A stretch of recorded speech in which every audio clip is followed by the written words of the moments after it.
We're now on the McClure North sports set, where students give the latest information on some of the rising stars of their generation, athletes. But do they know the story of the greatest generation and its heroes? Those Americans who emerged from the Depression to fight and win the most crushing war in human history. The sun is setting on that generation, and the living connections between World War II veterans and our children will be gone. There's a group making the most of this precious time. The group makes it possible for veterans to go see the World War II Memorial in our nation's capital, and for school children in St. Louis to make meaningful connections to their past. Here is the story of Greater St. Louis Honor Flight. We will be flying them into D.C. We have 23 veterans. The day starts long before sunup at Lambert Airport. What would you like, some coffee? Honor Flight volunteers meet and greet each veteran and their guardian for the journey, in most cases, a vet's son or daughter. This is my father, member of the 8th Air Force 490th Bomb Group. He and the rest here who served in uniform over 60 years ago, including Louise Eakes, haven't seen the relatively new World War II Memorial. Yeah, I hope we hang in there, because I usually fall asleep in the afternoon, you know.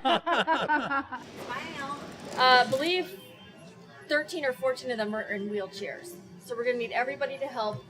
Flight leader Jill Knight has taken this trip 5 times before. It's a thrill to see these veterans experience this wonderful day. The emotions run the gamut. Shared experiences, as in fighting a war, create instant bonds. Before today, these veterans had never met, but they aren't strangers. I ran onto a guy that was in the same position I was. That's what made it interesting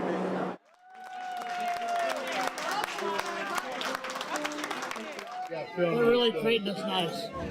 Today, we are also getting a police escort personally to the World War II Memorial.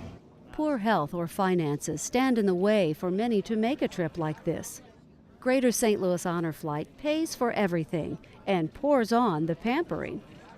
And if you look to your right, which you'll get to see up closer, is your memorial.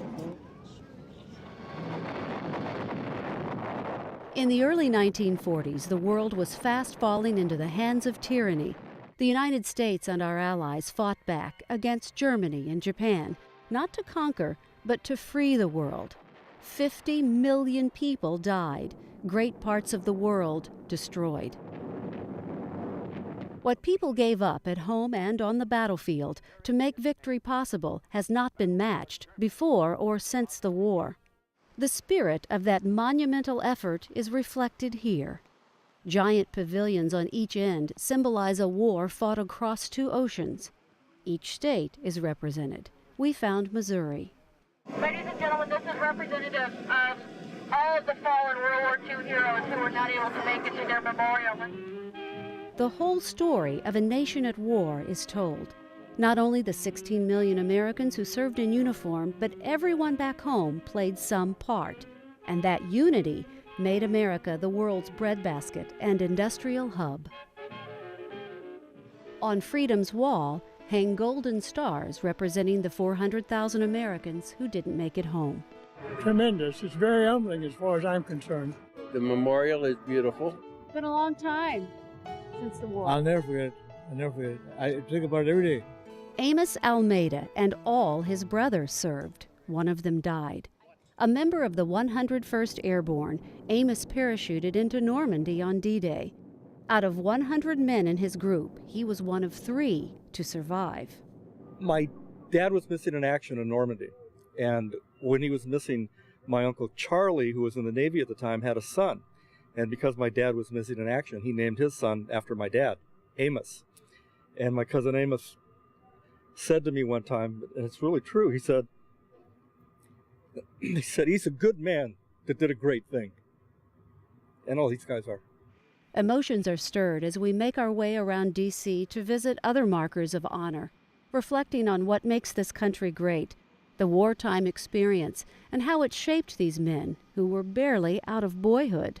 And I had the opportunity to do something that I wouldn't want, $1 million wouldn't make me do it again, but it's worth $1 million to have done it. Thank you very much.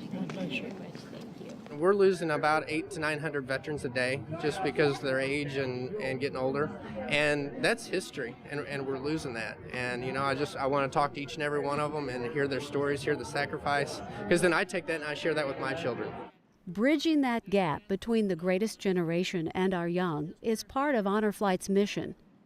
Students at Harvest Ridge Elementary in St. Charles have written letters of gratitude to the veterans. And they and other students in the district have raised $10,000 for the nonprofit organization. Elementary students haven't learned a lot about World War II because it's not a part of the curriculum. The Honor Flight experience is as much about character education as anything else. For example, they might explore the meaning of sacrifice. I remembered how it felt for me when my parents were deployed and how it must have felt for them to leave.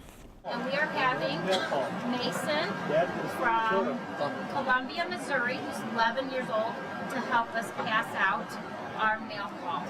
Soldiers will tell you when they're away at war, the most precious words they can hear is their own name during mail call.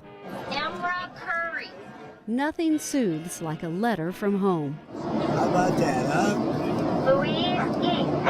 That was worth the trip, huh? Dear veteran, first off, I would like to say thank you for all the sacrifices that you have made. You are a role model to me. My 18-year-old brother is at boot camp for the Navy. He always said that you guys were his inspiration. I really appreciate all you do. I am glad that American flag is still flying high today. Your family must be proud to have someone so brave to fight for our country. Sincerely, Madeline.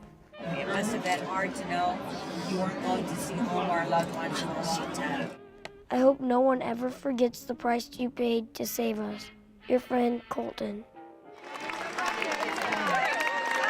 There's something else for a soldier that's as good as mail call, a welcome home. Honor Flight volunteers will repeat this day for another group of World War II veterans as many times as they're able, and see to it that St. Louis area students are part of the experience. I wish that we could see the look on their faces when the veterans read our letters. Staying connected to our past and to each other is worth the effort. This has been one of the most marvelous days that I've had ever.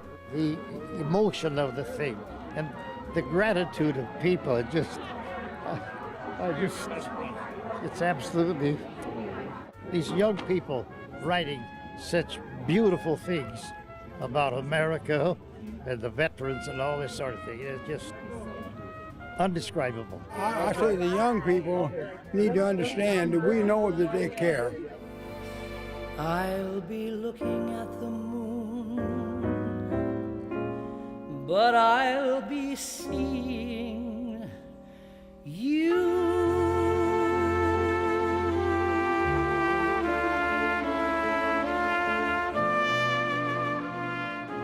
It was a long day for us, about 16 hours from beginning to end, but the veterans had plenty of energy.